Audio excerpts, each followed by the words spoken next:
nkhani ya lero pena pake ndi yoseketsa kumano tinene kuti bomba limene linatumizidwa mu dziko lina, bomba la America, linakanika kuphulika.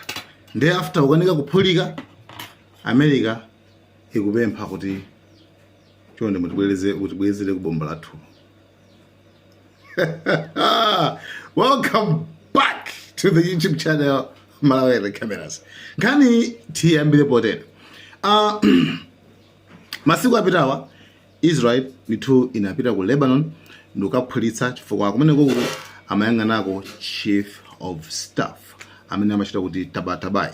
Munaonanso iniyo chithunzi chake ndithu iyeyo ndithu akuti yayi Israel yapha ndithu mmodzi mwa akuluakulu a Hezbollah ku dziko lija la Lebanon. So ndi anthu angapo amene ndithu muna ma assistance yothandizira amene Israel inawapha. By the way, pakali pano Israel ndi Lebanon idakali pa ceasefire.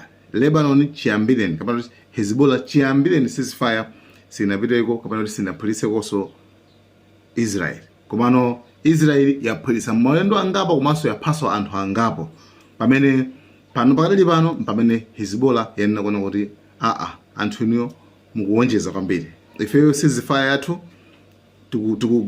tikusunga mapangano amene nagwizana koma inuyo mukungobwerabe ndi kumaphulitsa ku Lebanon. So anyway, ife ndithu tibwezera ndithu tikuphulitsaninso.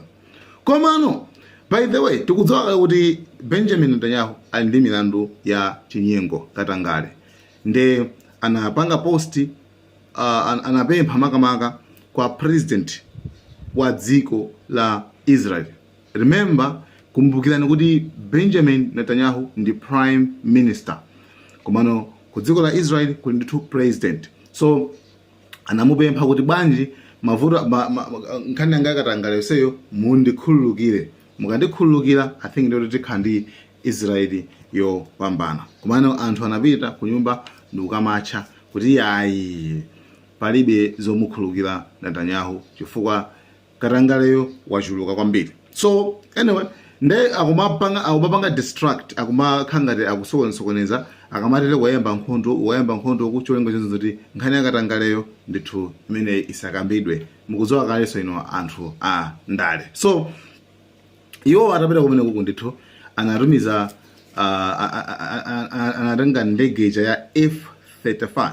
So ndege ya F-35 mene ndithu anayika mabomba amene achawo mabomba amene wawo amene anakanika kuphulikawa ndi mwalimu dzina yake amachita kuti GBU-39B. Ni mabomba ndithu oti amoneka size koma kulemera kwake ndi 113 kgs. What? 113 kgs bomba limene lolo.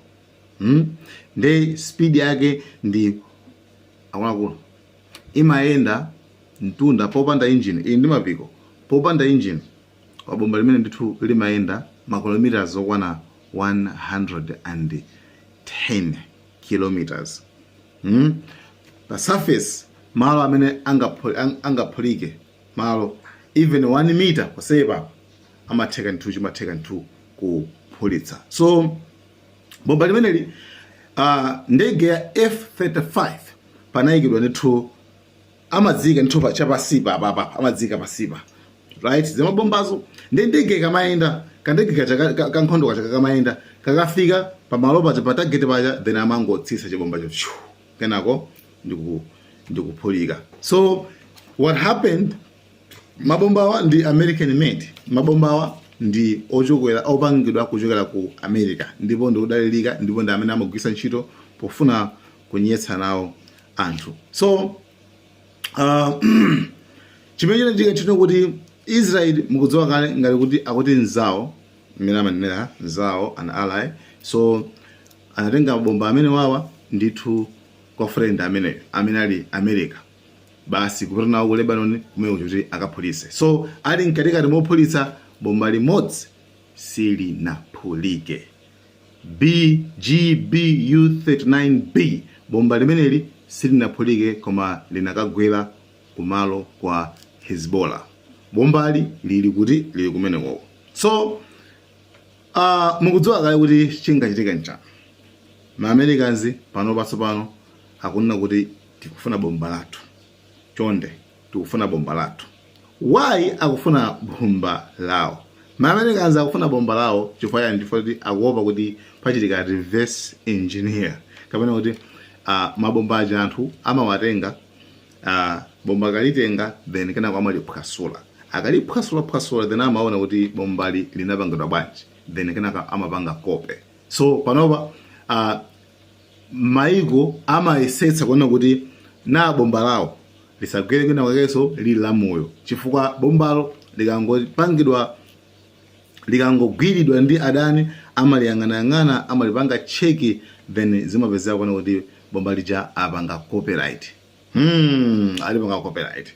Komanso sometimes iso ndoti amatheka kuliyang'ana then ndikupanga njiraso yolipangira prevent kuti bomba ili imelelemo chifukwa iweyo sungapewe chinthu chimene sikuchidziwa komano umapewa chinthu chimene uchidziwa bwinobwino.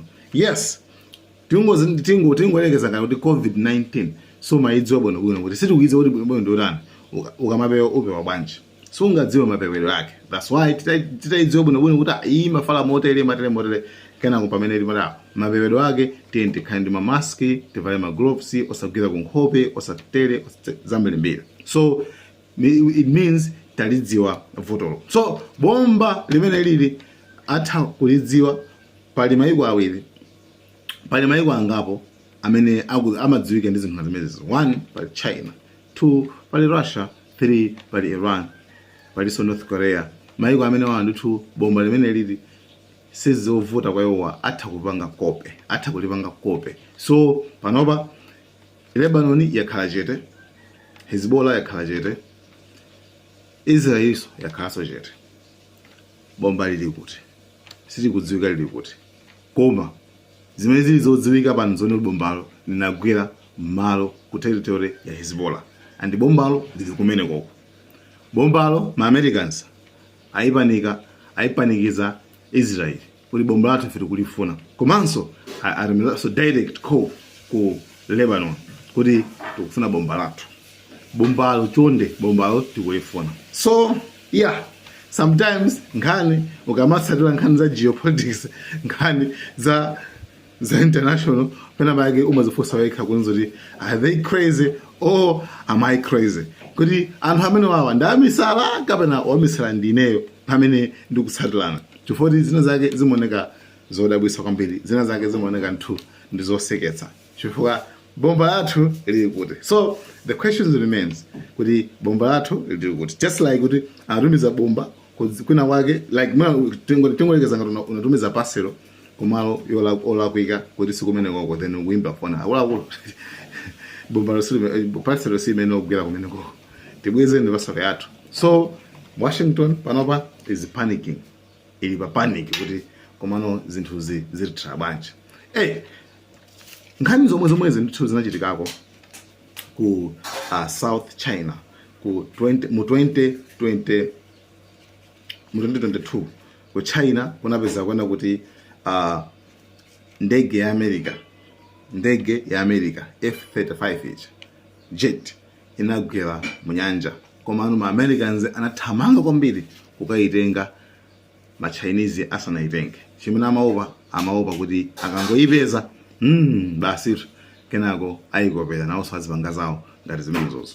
Mu 2001 paliso ndegeso ya spy yopanga spy imenenso ndithu idagwidwaso amene idagwaso kuna kwake then kenako athamangaso kukaitenga chifukwa amaopa kuti anthu apanga kope. So zinthu ngati zimenezi ndi zimene ndithu like maiko amaopa kwambiri kuti akatikopera technology yathu ndi kuti pepa chako ndikuti ifeyo amakhangati atifwala, right? Amakhangati atifwala basi atifwala. So yeah, mukudziwa kaleso niyo. So guys, thank you so much. Nkhani ya ku Lebanon, nkhani ya ku America ya bomba limene lisenda polike ndi imeneyo. Guys, thank you so much. Mwana wene kameras.